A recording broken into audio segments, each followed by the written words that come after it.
My name is Petya Morozov, and I am the founder of Montclair Design Week and DesignShed, and by my colleagues Jason Gleason from Montclair Center Bid, Carly Graham Garcia from Montclair State's Center, Feliciano Center for Entrepreneurship and Innovation. And we're so delighted to have this amazing lineup. I would like to introduce Peter and S.C. Gillow from Development. They are a local nonprofit organization, I think in their 5th year, I believe, advocating and educating on how we build resilient Black entrepreneurs of the future, and their model for doing that is an exceptional, very innovative model. And we'll be getting into that. And then later on, we'll be joined by a few of our local Black entrepreneurs. We are here with Denise Ford Sawabogo from Montclair Brewery. We also have Devon Warren Devon Warren from Devon Warren Photo. And then we also have Zena Floyd. She is the co-owner of Cafe Moso on the South End. So Peter, Nessie, would you mind telling us and our audience who you are and how development came to be, and then what are you doing today? What is the program that you're involved in, and introduce everybody to the great work that you do. Sure. So as Petya mentioned, my name is Peter Gillow. My name is AC Kagali Ajamin Gillow. And we're the co-founders of Development. Development is a 501c3 tax-exempt nonprofit organization based right here in Montclair, New Jersey, with the mission of re-empowering people of African descent, one student at a time. And we do so through 2 programs that we've created, and we're developing the 3rd one presently.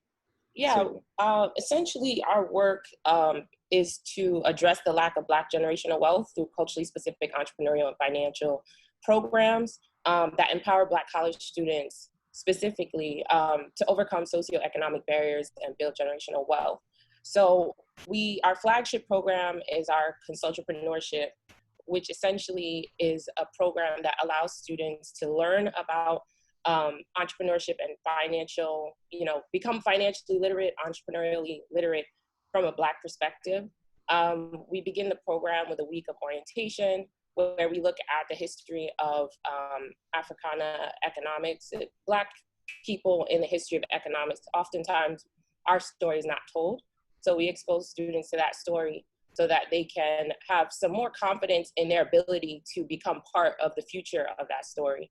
Once we get through that, we get into helping them build a business concept of their own, and also take on a consulting practicum. Usually we place them in a small Black-owned business. We've worked with Montclair Brewery twice, and students usually have an advisor, their own advisor. So it's kind of, it goes from like class work, we have like a seminar, let's say on a Monday, like today, we have a seminar for about 2 hours where we talk about a pertinent issue within finance or entrepreneurship from a Black perspective. Maybe today we're talking about generational wealth.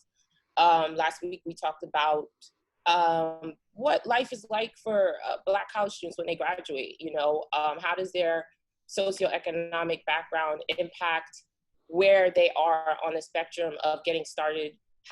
What does employment look like? What are some of the specific challenges that they face? So we talk about those nitty-gritty issues, and we give them an opportunity to really start thinking about their future from a perspective that matters to them. Then we have Black entrepreneurs come in and talk to them, not only about their entrepreneurial journey, but also about a topic that they are an expert on. So last week we had Michelle Dalzone of The Bomb, the Black-owned market, come in and talk about what life was like for her when she graduated and how she ended up pivoting into building her own business. And she talked to them about her business. And then thereafter, throughout the weeks, we help them build their business concept, and we help them through a consulting practicum. Because of COVID-19, it actually helped us out. Cut me off at any time. we decided to streamline things a lot. You know, I think the consulting practicum, and Denise can speak on this, was always our hardest part. And so we decided, obviously, I know Peter went to Cafe Moso. We were trying to line up a new set of businesses for the summer prior to COVID-19. But the consulting practicum was always the bane of our existence because we were always trying to get it right. And so when COVID came around, we knew that there was no way we could work with small businesses right now. They're too stressed out. And we said, you know what, let's look inward. Let's have them consult for us. And let's test out a new model. What would it look like if they all worked at one business? And, you know, so and on teams. Exactly. So we broke up development into different departments that will ideally exist outside of the two of us. And it's going great, you know, so we're doing that. And then instead of them all having their own individual business advisor, they have one resident business advisor. I'm not sure if you guys are familiar with Monique Greenwood of Equitable Bed and Breakfast Inns, but she owns one of the most successful bed and breakfast companies on the East Coast. So she is their resident advisor. So we've just been able to streamline things, and it was a direct reaction to COVID-19, but it's actually helped us to come up with a better model for the program. And so, yeah, that's what we're in the thick of at the moment. We're in week 3. And so students, the culminating activity is for them to submit a business concept and a consulting report, and just be able to say that they acted as entrepreneurs for a summer and they know the fundamentals. They cannot walk away from our program saying they don't understand money, or you know, the fundamentals of entrepreneurship. So that's just one of the things that we do. We also have a workshop, a Black Generational Wealth Workshop. Usually we carry out the workshop in the fall and spring. So the Entrepreneurship is a summer internship program for college students. So in the fall and spring, we meet the students where they are, which is on their campuses. Due to COVID-19, we have to shift a little bit. So we'll be doing everything virtually. But to speak a little bit about the Black Generational Wealth Workshop, we cover a number of topics during that 2-hour workshop. We look at the socioeconomic status of Black college students currently. We keep them up to date with what's going on presently. We also look at the employment status of Black graduates. As Essie mentioned before, last week we had a class on the employment status of Black graduates and how they enter into the real world. We also look at where they are on the debt to wealth ratio. So understanding where they are. Yeah, we have a survey that we constructed that it takes them about 3 minutes to fill out. Yes. And then based on the score that they get, we're able to give them a sense of where they are on the spectrum of building generational wealth. So forcing them to think about, how much debt do I have? What do I have in assets? What do I have in the bank? What can I do with that? What is life insurance? What is real estate? What is, how is a business an asset? You know, we talk about all those things, and that workshop culminates with an activity around entrepreneurship. So we kind of get them to think about their passions and their talents. And then we ask them to kind of turn that into a business concept. And then we talk about how that business concept should give back to the community, to the communities they come from. Right. So that culminates. I forgot to mention so every time we're working with college students, any business concept that they create has to give back. It inherently has to give back to some element of the global Black community in some type of way. So we get them to think about philanthropy from the beginning. Because entrepreneurship is not just about you, it's about how you can build up your community. And so that's something that we really stand for and that we inculcate in all of our students. Yeah, I mean, that's so powerful. I'm sorry, I'm just so moved to congratulate you on that. I think that that's a very powerful difference in how we conceive of entrepreneurship as as a life endeavor, that behind that is something that is it's a mutual transaction, right? And so I wanted you to just before we launch in to our panelist segment, could you just tell us about well, first of all, if you have some feedback from maybe like the local, like the most recent survey, just where students are and where you where you get them, and then I mean where they are in terms of your survey, degrees of financial understanding, and then also where are they coming from in the world. It would be great to hear those two things, and then we'll talk about how that's how we might be able to actually grow more of that community right here in Montclair. Definitely. When it comes to where they are on the spectrum of building generational wealth, I think they're oftentimes in a better place than they thought they were. Definitely. So we have what we call undebting, which means that you have way more debt than assets. Then we have saving stage, where they're in a better position than they still have debt, but they're in a position where they can kind of save and start building wealth. Then we have growing stage, where they can really start focusing on making some of those, investments towards the future. And then we have the securing, which is where we talk to them about, okay, you have way more assets than debt. You need to start documenting your legacy, because, wealth is not just about getting the wealth. Now you have to document it. What does that mean? You have to speak with a third party to come up with an estate plan. What is an estate plan? All that stuff. And then the last stage, which is building, which is just like doing the same cycle over and over again. I think most of the students kind of fall within the middle.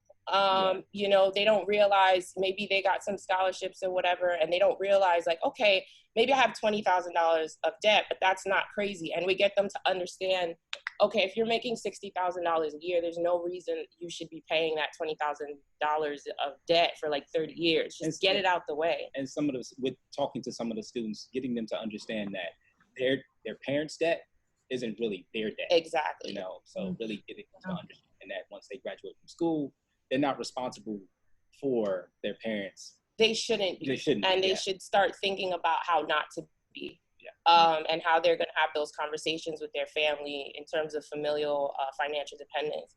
So hopefully that answers your question. And you asked another question. Just where are they coming from, and what universities are they at? So this year we have 13 students. I can hardly remember. Okay, so Spelman. NYU. I'm going in alphabetical order. Kristen Bailey, Spelman. Asani Brown, Dartmouth. Alana Edmond, Spelman. That's great. We have Babson College, we have NYU, we have Princeton, we have St. Elizabeth's, FIT, SUNY New Paltz. Wow, that's so diverse. And is everybody coming in with like a business background, or? No, so we accept students from all backgrounds. And then, we were asking where they are from around the world. First, I'll tell you that.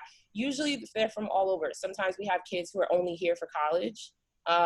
Denise had one of them from Kenya before. We've had a lot of students from Kenya. International students, we've had a student from Zimbabwe, Senegal, Sierra Leone. And then, first generation kids, or kids who were born somewhere else, but now they live here. So from the diaspora, and we encourage talking about where they're from. It's one of the first things we do during orientation, because I think our diversity and Blackness is not celebrated enough. It's just like, you're Black, but like, what does that mean? Yes. We're all from different places and we have different experiences, and those things need to be shared, because different people do different things and different people are good at different things. So let's talk about it. So we have our students really dig into that. And this year it's very diverse. Haitian, Jamaican, African-American from all over, Sierra Leone, Ghana. Wow. And then you asked one more question.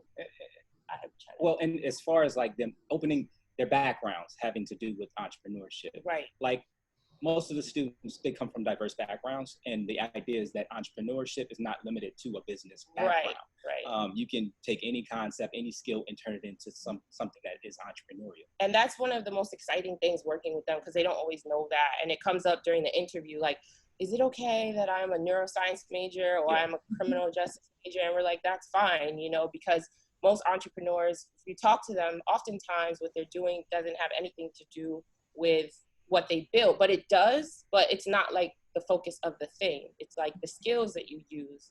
Exactly. Bring that in. Yeah. So they're from totally different. You're from the sciences to the arts to fashion design. Oh, that's fantastic. Oh my God, I'm so excited. Well, you know, I think that you are just revved up and ready to go. And I know as our guest moderators, you have a lot of other things you'd love to talk about. So without further ado, if we could unmute Denise and Zena and Devon, who are joining us as panelists. Denise is from Montclair Brewery, and Devon Warren is from Devon Warren Photo, and Zena Floyd is from Cafe Moso. And I am so delighted that you were able to join us as our panelists. I'm getting a lot of feedback that I hear from myself, so I will be muting myself. And Peter and Essie, please take it away. Okay. Hi, everyone. I just want to take a moment for everyone to just introduce themselves to just the public. Tell us your name. In your own words. Yeah, in your own words.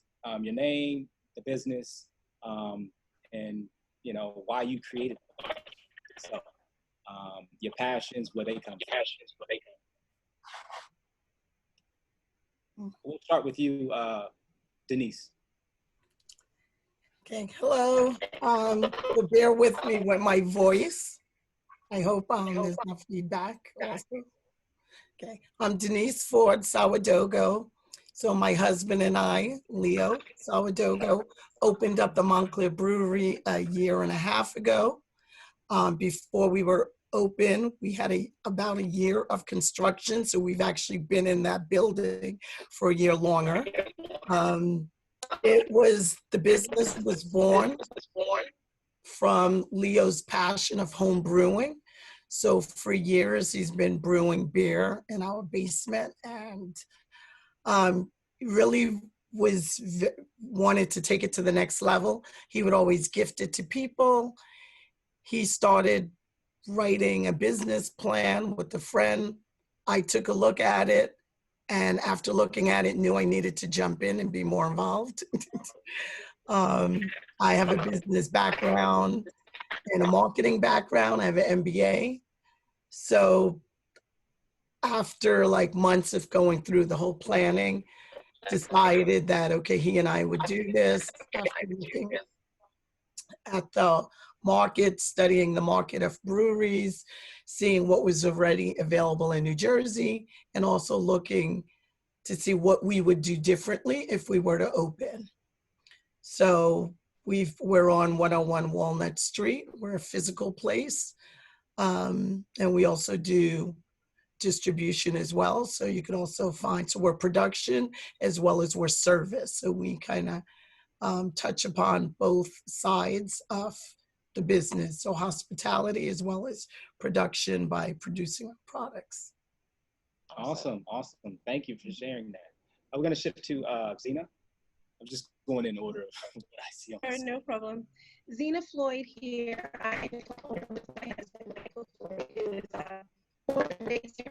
so when we opened up Cafe Moso, the goal for us on the South End was to kind of recreate and rejuvenize the South End district. I have to be honest, restaurant, I mean, everybody will tell you it's the hardest business that you can ever do. So our goal wasn't to do it because it was a passion. We felt it was a necessity. As like Denise, my background is in marketing, and what I found with being an entrepreneur as a whole, We also have a child care center. We also have a consulting business and an investment business. Entrepreneurship across the board, in my opinion. So when we decided to do the restaurant, we just basically carried the same philosophy for every other type of business that we ever do here. And we realized there's a need for a sit-down, casual fine dining restaurant on the South End because we have all these families and residential areas that did not have resources in this area. We thought this is really a way to bring the community together, not just on the South End, but all over Montclair. And it's actually been very effective for us. Awesome. Thank you for sharing that. Sure. So, Devon, tell us your story. Can everybody hear me okay? Okay, yes. Okay, great. Yep. My name is Devon Warren. I am a portrait and product photographer located here in North Jersey. I service North Jersey and New York City mainly. I got into the business of photography probably by accident. It was a hobby that became a profession. And in recent times, it's become more of a passion because I learned in being in the industry that Black photographers are underrepresented. Not that there's not a lot of us, but that we don't get the light that other our white counterparts get. And also a lot of the education is not really geared towards teaching people how to shoot Black skin. So I do spend a lot of time educating a lot of other photographers and mentoring them. I love that I'm hearing about this group that is teaching entrepreneurs how to become entrepreneurs, because I spend a lot of time talking to creatives, not just photographers, but videographers, artists, about how to actually make money doing what you're doing, because I find that a lot of them undervalue themselves and they're not making money doing what they're doing. Currently have a studio space located at 416 Bloomfield Avenue, which is right next door to Cuban Pete's. It's been, been challenging being in Montclair, to be totally honest. Not as welcoming as I thought it would be, but just learning as I'm going through the process. I've been there 2 years now, but learning as I go along. Where are you from?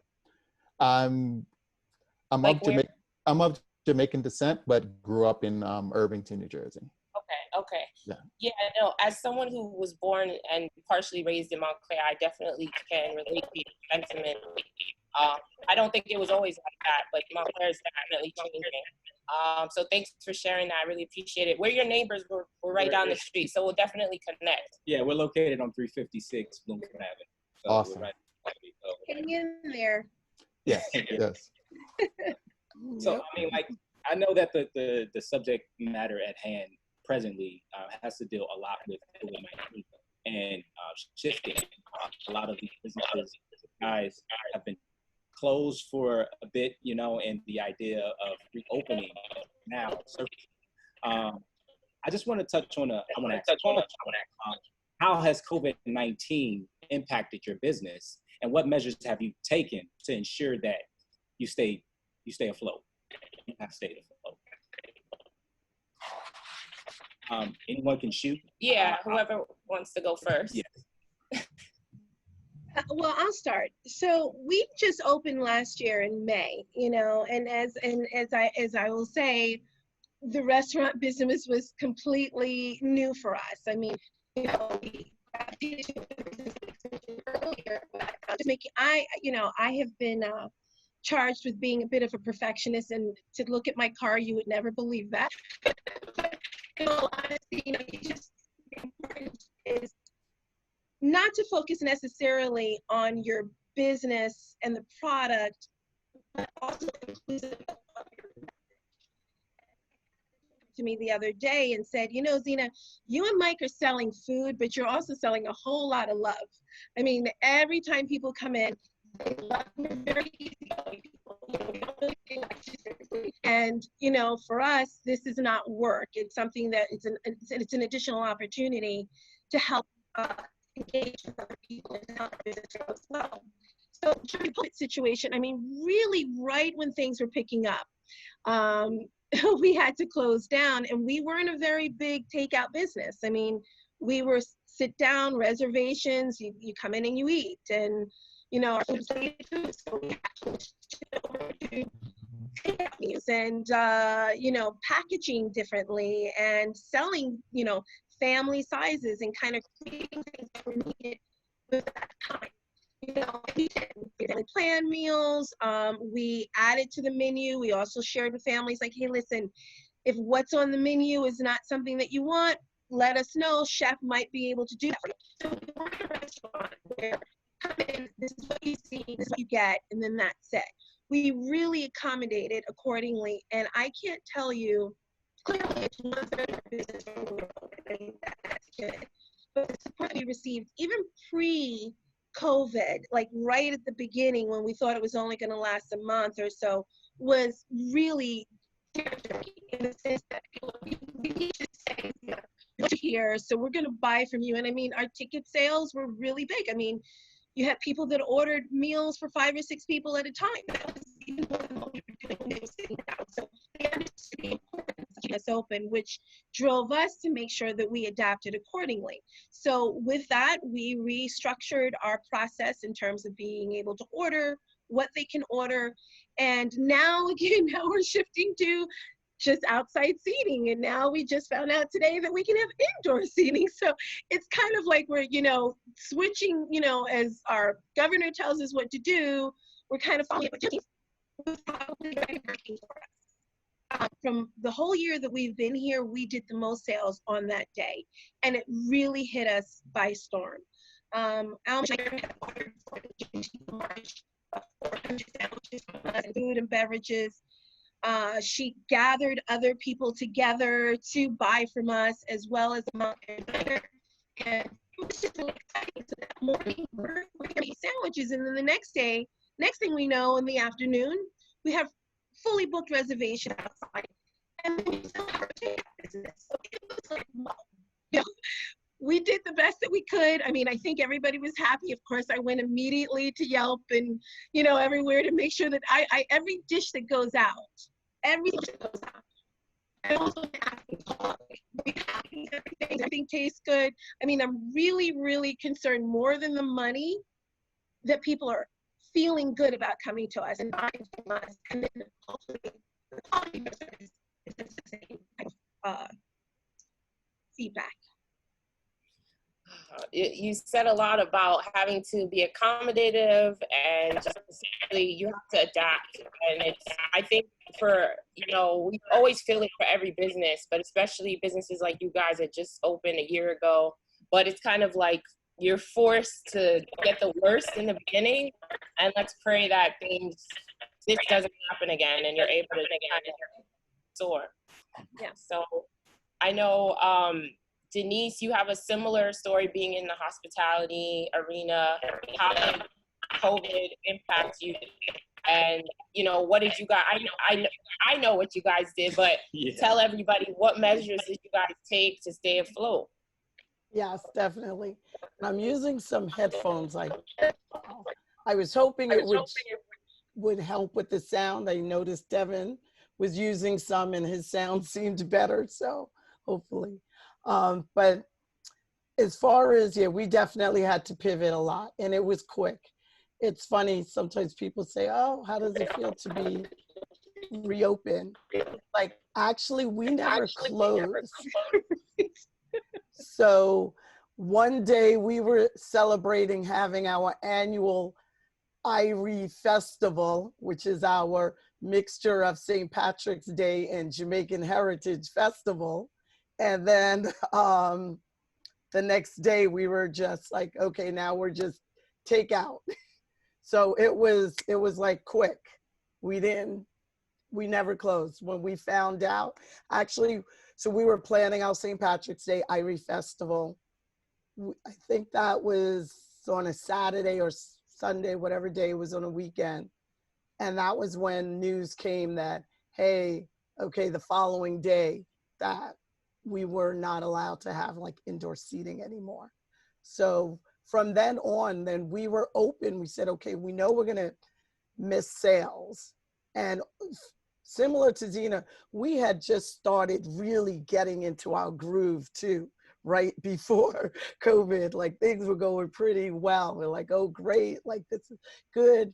Because at least we had a year under our belt, which was great. That allowed us to compare like every day to that same day the previous year. So we saw we were growing. So we said, oh, this is awesome. Let's just keep it up. And then COVID hit. And we're like, okay, we want to continue that growth somehow. So before COVID, we were open only 5 days a week. After COVID, we were open 7 days a week. So we were just basically open every day, but reduced hours. And we kind of became like a retail store. And it took a lot of learning. We didn't really like that, because it's like, we also was all about the community. We loved people coming in and hanging out and bringing their kids or bringing their dogs or whatever, just a nice, cool, chill hangout spot. So all of a sudden now everyone has come in with masks. We've got to keep our distance.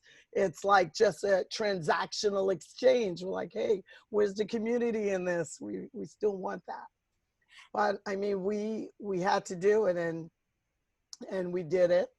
And we had to update also our systems to make it easier for people. So like I said, we clicked over immediately. But in the beginning, it was, here's our phone number, here's our email, call your orders in or email your orders in.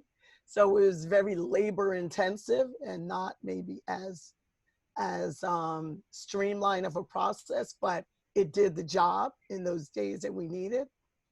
Luckily, we have a great POS company that we work with that was also able to adapt. So we were able to then get things online. We were able to have people use an app. Hey, you can order from your app, update our website, e-commerce now, just go to the website and put your item in your basket. It shows up on our tablet so we can fill orders.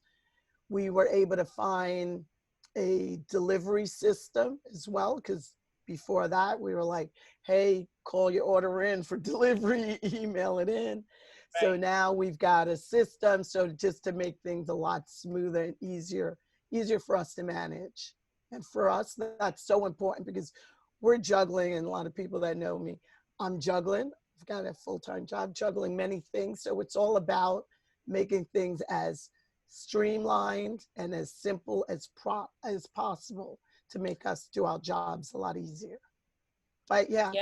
And then now with outside seating, we pivoted again. So we're still doing pickup delivery, but as of Wednesday last week, we opened up our parking lot to outside seating where people are getting table service. Very different. A brewery, we don't give table service normally in a brewery. Every now and then. But it's not norm. You know, you come up to the counter, you order, and you will wave you when your order's ready. You could come and pick up your order. But now it's like, now feel like we're a restaurant, like a 5-star restaurant where you take a reservation. We were able to find a free reservation system online, so you could reserve online. And then when you come, you check in, and we seat you to your table. We take your order at the table, and then we bring it back to you. So it's very, very different. I mean, we've been fortunate. We've had really good staff who's been able, for the most part, to pivot with us and to just go with the flow. So they were bartenders just pouring beer and serving, to becoming packaging, canning, and then now doing table service. So yeah, lots of changes. Yeah, lots of changes, but you're doing it. I think I'll save this for later, but I know community matters a lot to Montclair Brewery, and I know that you also did start doing a lot of virtual events, I'm sure, to kind of keep that community going. So you can tell us about that a little bit more later. So we're going to shift to Mr. Warren. And how has COVID-19 impacted your business? Oh, it was a huge impact, because I do a lot of events, and you know, I'm a lot of the money I make is at the end of the school year, beginning of spring, beginning of summer, and all those events have been canceled, not to be rescheduled. So, you know, it's a big chunk of my revenue for the year. But I take everything as a learning experience. It's trying to find more innovative ways now to have different revenue streams coming into my business, not just those kind of standby. And I think looking at the news, we got to kind of prepare for maybe a second wave of this, of shutdowns and what we could be doing. So it's just made me a lot smarter in my business, seeing where I can do things virtually and the different things I could provide, like selling prints online, just different innovative ways to keep revenue coming in and not relying on their own standbys. Because I mean, my business is, you know, almost 100% face-to-face, you know, and dealing in large groups and those type of things. And I don't know how much of that is even going to be allowed now. You know, when you're doing conferences and doing headshots at conferences for 1,500 people there, that's not, I don't think that's happening anytime soon. So just trying to find new and innovative ways to, you know, like everybody else is just trying to pivot and figure it out as we go along. And hopefully we can get accurate information so we can plan ahead. That's been the hardest thing for me because the information is constantly changing. This is safe, this is not safe, this will happen in a month, this doesn't happen in a month. So just trying to, you know, keep abreast, stay educated, and, you know, be flexible and willing to pivot is the biggest thing I think in this whole thing that I've learned. You have to be flexible. Mm-hmm. Has anything in particular helped? Or like, have you found any one thing that's enabled you to kind of keep going, or has it been just like a dead standstill? There's no one thing I could turn to say that, okay, you know, like if I was a restaurant, I could switch to takeout. Because like I said, a lot of, you know, almost 100% of what I do is face-to-face.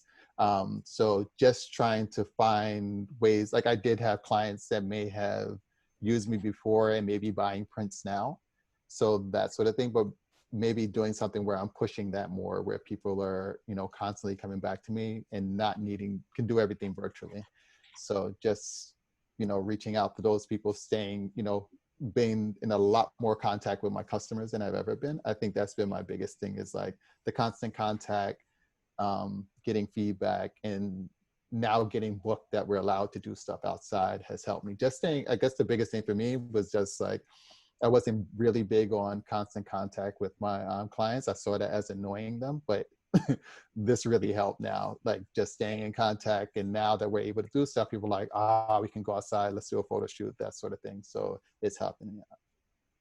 Yeah, I feel like the theme that I'm seeing here is just, you have to be creative. And then this whole entire experience has kind of forced us to all expand our work in a lot of ways. Like you were saying, even just like reaching out to people more, they're more receptive to it too, because we're all in this thing. So there's that. And it's a really interesting time period. And I know we have a tendency to focus on the negative parts, but did any of you feel like you received or experienced an unexpected blessing as a result of COVID-19, something you could have never thought for your business that actually helped you? You can continue. It doesn't matter. Yeah, just real quick. I think I learned a big part of my business, like I'm my business, and my business is not necessarily my location. So I think when people look at my business, they don't necessarily look at it as the location I'm in. They look at my business for the service that it provides. And ultimately, looking at my reviews and stuff, it's more about the way I make people feel when I'm doing my job. So it's, I don't have to rely so much on location, which is weird because that's a big thing for a lot of businesses. It's not necessarily true for me. And, you start to, I guess in this whole process and over COVID, you learn a lot about people, and you learn that, wow, I'm surprised people really care. People care more than I thought they cared. And that was something that I learned and will take with me in my business. That's awesome. Thank you for sharing that. I know, Denise, it seemed like you were about to jump right in. Yes. So as far as positive, that came out, I would say, is actually without outside seating now that we just started. We've had so many comments. People want to know, even after COVID, can we keep it? Yeah. Can we have it like that? In the past, people have asked as well, but it was really based on licensing and no, or actually zoning. So it's really dependent on Montclair whether they allow us to continue having that. But I would say that's one positive. Now your question, I don't know if you were based on just positive that came out of COVID or anything during this period of time. Feel free to share something else. Okay. So based on the raised awareness now of Black-owned business because of the George Floyd situation and all of that, I would say a lot of, unfortunately, it has taken that for a lot of positivity to come to a lot of small Black-owned business, including ourselves. Like we were, since then, I mean, just the amount of love and business that have come our way because of that is like phenomenal, where all the publication of list of Black-owned businesses, Black-owned breweries, Black-owned this, Black-owned that, and the raised awareness. And it's funny, like, and people are so proud to support us. But like I said, it's kind of bittersweet because I kind of feel like, you know, we've been here for a year and a half already. We were Black-owned all along those same periods. We didn't just, become that. But we have had a flood of new business because of that, people trying us for the very first time because now they heard about, hey, there's this Black-owned business brewery in Montclair. We definitely have to check them out. So I would say that's a huge positive that has come from the very extremely unfortunate incident. And the whole, not just incident, the whole unfortunate everything that you guys know. Everything. No, there's been a lot of news about that around the country. A lot of Black-owned businesses have been talking about that. And the biggest theme is just like, keep it up. Like, don't let this just be a moment sort of thing. So, you know, that's something that we could definitely continue to brainstorm about. And it is a real thing. So Zena, how about you? Like, what do you feel like, was there a blessing that came out of this directly related to COVID or not necessarily? Well, very similar to what Denise said, we got a lot of extra support. I also have a private preschool in Maplewood, and that business is what you would consider a necessity. It's not a luxury like a restaurant is. You know, when you have your clientele base, it stays. And our parents actually continue to pay through May, even though we were closed, and then we had to make some adjustments. From a business perspective, and something we had looked at, but it wasn't very popular until now, was we're offering a full virtual school that's connected to our preschool program. So we're supposed to open back in July. Right? So for the parents that are a little apprehensive about coming back to the center, even though we put some really dynamic precautions in place, we set aside a full virtual classroom that people sign up for, and the parents have been really excited about it, you know. And we're also able to invite families that are not affiliated with our preschool to do that as well. So I think from this whole COVID experience, where it was just a thought, the familiarity and the comfort level of their students, of their children, preschoolers, are just being able to keep it focused. During this time, we did it temporarily with the expectations of it only being temporary, and now we're doing it as a permanent basis. It's literally a part of our curriculum now, and it's gotten amount of response to that. So that was definitely a positive amount of that. That's awesome. And I feel like, I mean, we have a 1-year-old, she's 18 months, and if I heard that before I had her, I'd be like, I don't get it. But Yes, I get it, because you know, they need that human interaction, even if it's not in person. So that's amazing. I'm glad that that happened for you. I know we're kind of running out of time, so we're gonna ask one of our one question that we really want to make sure we ask. And then if we seem to have more time, we'll ask some other questions. So the last question is, what are some tips you would give aspiring entrepreneurs to prepare them for events like this pandemic? Yeah, I would say, no, sorry. I would say just be flexible and know the industry that you're in and all the services that you can provide within that industry. So it's more about not just looking at what everybody else is doing, look at how innovative you could be, you know, in totality with the industry that you plan on being an entrepreneur in. Definitely. Zena, you were about to go too.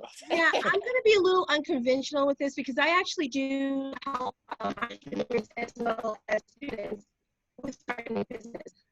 Before you even consider starting a business, it's important for you to know yourself. And we don't talk enough about personalities, you know, and understanding.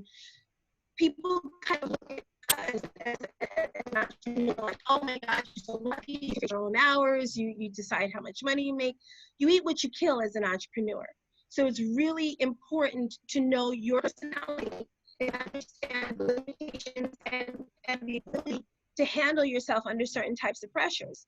COVID is one of the things that you can introduce to that, like pressure. A lot of people broke down, closed, emotionally, you know, couldn't handle the weight, and you have to be an experienced entrepreneur to be able to carry that, because you know, you have people that are and you have people who are able to adapt to the environment. So no, there's tests out there, there's personality assessments. Ask your friends and your family, what's my personality like? How do you think I would do as an entrepreneur? This is the idea that I'm thinking. You know, if you have a person who's an introvert, obviously you don't want to do something that involves a large social environment, you know, because you're an introvert. So you need to look at your business model and make sure it's who you are as an individual. That is essential. For me, that is my first one-on-one with anyone who's thinking about starting a business. Second thing I would say, beautiful creativity, no matter how much money you're bringing in, know the IRS, know what a 941 is, know how important it is to, you know, pay your taxes. You know, oftentimes if you pay your employees and not pay your taxes, let that employee go and pay your taxes. After you look at it the other way around. I can tell you, talking to people, my personal experience, trial and error is an ongoing thing, but understand the parts of your business that you really don't like to deal with, because most entrepreneurs are creative, you know, and they don't deal with the foundation. And if you don't get that right, you end up getting yourself caught up in situations that prevent you from flourishing. Those are the main two things that I would contribute to anyone thinking about starting a business. I love that. That's a big topic with our kids, really getting into who they are, getting them to understand, like, what is my authentic self? What does that actually mean? And yeah, exactly. Do not go into something, like, if you hate public speaking, there's certain things you just shouldn't do, you know? And like, for me, I always hated public speaking. Like, I would have to call my dad before any presentation and be like, let's pray. Like, it was so bad. And then my heart would be pounding. I swear, I full on anxiety attacks from K through, you know, master's degree. And now I have to do it all the time. So when you talk about, you know, learn the parts that you don't like, that is real. And they will come up even when you try to create something that's you know, doesn't involve that. So really great. I mean, if you're an introvert, it's almost like, I think with entrepreneurship comes with public speaking. I mean, you cannot be a successful entrepreneur without being able to just speak your ideas into existence and getting the next door neighbor to understand your ideas. So thanks for sharing that. Yeah, I love those really, tips. really important tips. I know we have one more. So Denise, what would you pass on? Okay. Yeah. No. But yes. She has that question. Yeah. Yes. Okay. So tips that I would pass on to those thinking about entrepreneur is really knowing. So everything that was said before, I totally agree with. And to build on is that you have to remember, and I know you guys know this really closely, you have to be a spokesperson for your business. And you guys could attest to it. I know I sometimes feel like I am always selling Montclair Brewery. No, I travel with my postcards, my business cards. No, I'm always, try to sell it. You've got to be an ambassador for your business. You can't be shy about it. If no one knows about it, how are you going to grow? So you can't be shy about talking about your business. And unfortunately, some people are afraid to talk about their business, or a little shy, or feel like, well, the subject didn't come up or whatever. I'm like, find a way to put it in. Like, by the way, if you're looking for a place to have something, or if you're looking for drinks for an event, or you're looking for a place to hang out, or you're looking for whatever, find a way to be able to speak and introduce your business. And even during the planning stages as well, being able to do that. But then be careful on what you're sharing if your business hasn't launched yet. As far as if you're just in the planning or thinking about it stage, it's really to plan. And this whole COVID thing made us realize, hey, there is a difference between so-called essential business and other businesses. So try, like I mentioned, like my husband and I opened this, he always has been entrepreneurial minded. I've been more practical and a little bit more conservative. He's had many other ideas before this one, but those ideas, I felt like, well, I don't know. But now that we've got this whole new language of essential, it's really because some of those business ideas would not have probably survived a COVID. It would not be considered essential. And I kind of try to look at longevity and sustainability, which business can ride out, which are businesses that people actually need. So when he mentioned, hey, the brewery and beer, I'm like, you know what? People are always drinking. They always find a reason to drink. So that may be a good one to actually go into. Also, what is key is knowing your point of difference, your POD, or your differentiation. So don't open something if it's going to be exactly the same as the same thing that somebody else has.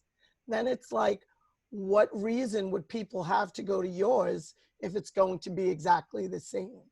So that was the main thing when we were in the planning stages of the brewery. We said, what can we do to differentiate from other breweries that are already out there? What's going to be our point of difference? And we knew to build that in. And when we had answers for that, adding our culture to it and doing things a little bit differently. So to give people a reason. Not everyone always understands it. In the beginning, some people's like, well, why don't you do what such and such brewery is doing? And we're like, well, if we did, then why would you need to come here? You can go to such and such brewery. If we did exactly the same thing, what's the point? So knowing your point of difference, that gives people a reason to come to you. Don't just be a me too, just another one of whatever type of business it is that you're starting. All such great points. I just want to talk about them briefly, and then you guys have a question from the audience, and I know you're all busy, so after that we'll wrap it up. Yeah. But as far as ambassadorship, we were chuckling so much because Denise came to our wind down before COVID, when we also were just getting into having our space being open to the public. Yeah. And she kind of slid a card to someone, and we laughed so hard, but that is real. And that was one of the hardest things, definitely I think for both of us, because we're both kind of introverts. Mm-hmm. And we're just starting, 5 years in, we're just starting to understand the ambassadorship thing. You know, people have told us, but you have to get ready for it. It's not easy, but it's like a mental shift. And once you get there, you never stop. You're just like, yes, because you're already passionate about it. So it's just about gaining the confidence to not care about their reaction, but just to share it. So I love that. And then when you were talking about what do people need, that's huge, you know, because even for us, it was funny because people always like, why would you do a nonprofit? And da da da. Do you know how much money there was for nonprofits when this whole thing hit? Not to mention the issue that we've been talking about forever, which is the lack of Black generational wealth. All of a sudden, it became something that people cared about. So it's awesome when you build something and you realize that it's timeless. And so I love that. And, you know, so thank you for sharing those. I just wanted to speak on that. So the question that we have from the audience, or actually two, are any of you partnering together to build / support each other, i.e. cooperative marketing, or e.g. cooperative marketing? Again, are any of you partnering together to build / support each other? Does anyone? Well, I know Zena and I have spoken in the past about doing something. So I know she's on the south end, we're on Walnut. We don't do food because we can't do food. She does food, she doesn't have alcohol. So who knows? And then COVID hit and we've tried. So the future is still ahead of us. So who knows, maybe one day, but we have spoken about it. Well, you see, sorry. You see how successful and how on point Denise is, right? So I like to think that I am, but she puts you up to a litmus test that's really difficult to compete with. I'm a talker and a promoter all day long. And I think to the point, Vaughn, I'm sitting here thinking about first of all, your photography is fierce. So at the end of the day, if nothing else, I'm trying to make sure I get your number so that I can use you in some way or another. I was super excited to meet you. I love your work. You know, so your work is phenomenal. Okay, but getting back to working with Denise, so before Denise asked me about that, and I was like, okay, and I kept worrying that it wasn't going to be as it should be for Denise. So now we have the time, and the COVID went by, so our conversation, because it would be kind of fun to be able to say, and I cross promote all the time. I send people to Montclair Brewery all day long. I mean, it's a great concept, right in Montclair and BYOB. So in that sense, it really works well that we could hopefully, you know, come together. But I just have to make sure that I was before I get good. Very good. So that's my answer to that question. Awesome. Did you want to key in, Devon? Oh yeah, I mean, I've always had the mentality of I would rather make, you know, $500 and split it with these two ladies than to make, you know, $400 by myself or even $100. You know, I would rather all of us work together and build together because, you know, when COVID hit, it makes you realize that you're only as strong as your network.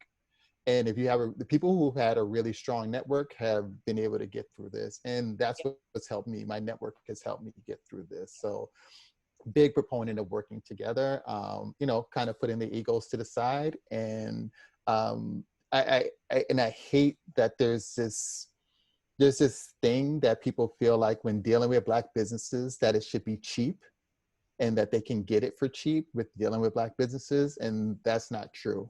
You know, I think you should be expecting excellence, if anything else. So, you know, I feel like if everybody's doing excellent work, why should it be cheap?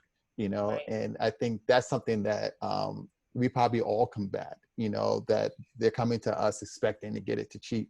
You know, they're expecting to go to Montclair Brewery, which is brewing, you know, you know, this awesome beer and they want it for $1. It's like, it's not happening. Like, you know, you're not getting that. It's excellent beer. So you're going to expect to pay premium. Like I would expect to pay premium because I'm getting a premium product.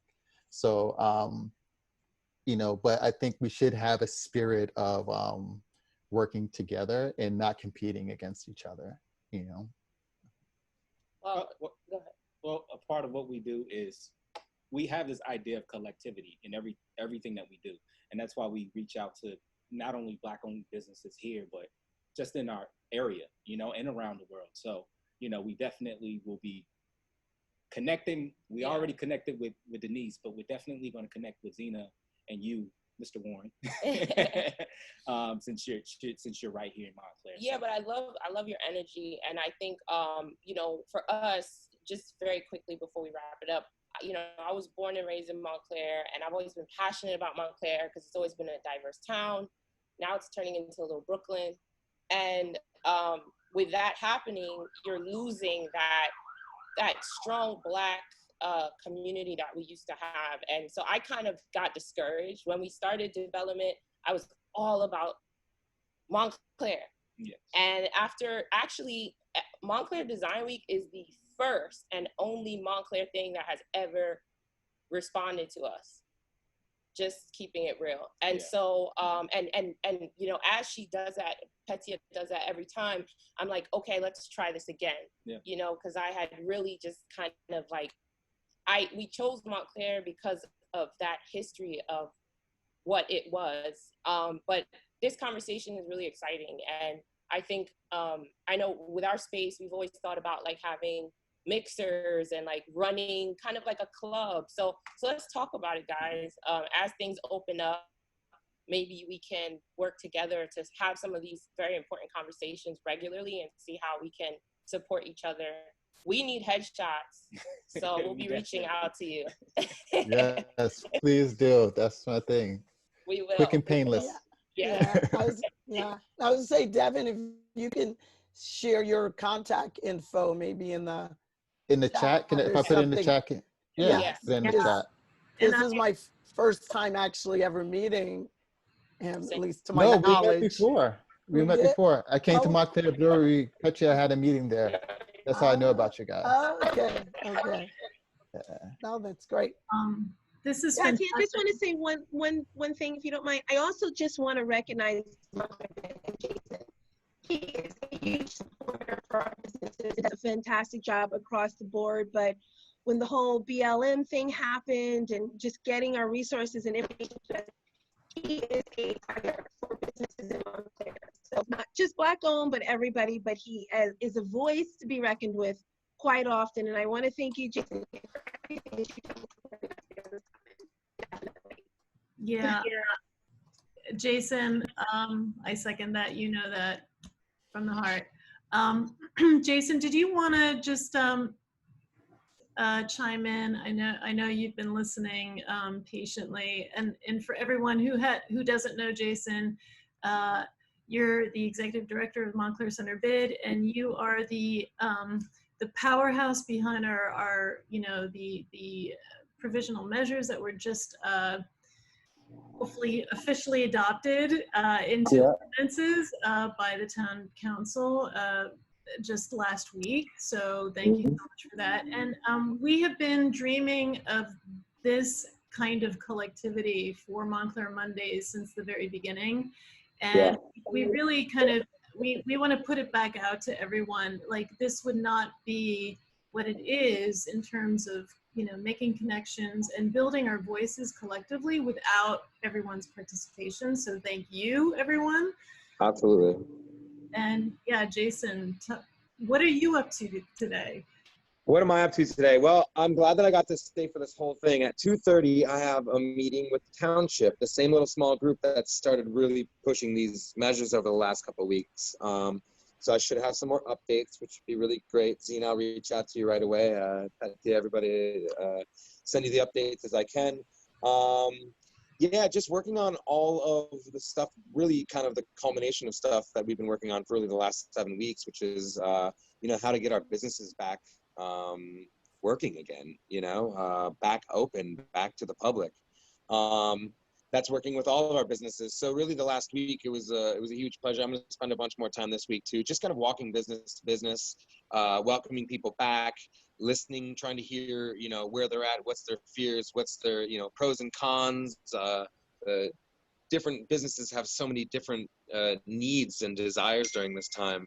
you know, the restaurant businesses and the salon businesses and the retail businesses and the entrepreneurial businesses. Everybody's got a little bit of a different set of parameters when it comes to what they need coming back. So, you know, it's just been trying to hear everybody and gain consensus on things and community build, and it's been really great. I've gotten to see and meet so many great, wonderful doers and thinkers over the last couple of weeks. That's been very invigorating too. And then having Montclair Mondays back is awesome, and I'm happy to be here. And thank you guys all for the conversation. A lot of really great stuff shared today, and I look forward to being able to continue to meet and work with you all. Thank you for having me.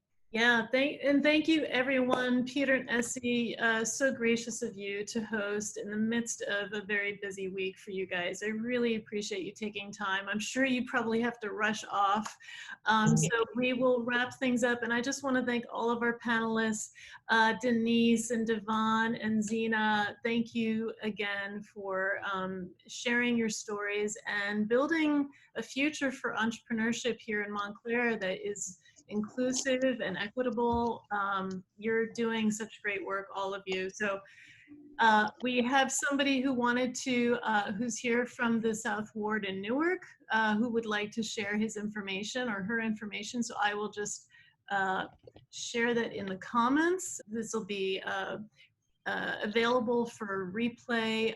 The link will be up on Montclair Center page as well as Montclair Design Week. So send it out to all of your colleagues and friends when it's done. So again, thanks everyone. You've been wonderful. Can't wait to come and patronize all of your wonderful businesses. So take care, everybody. Thank you. See you soon. Bye.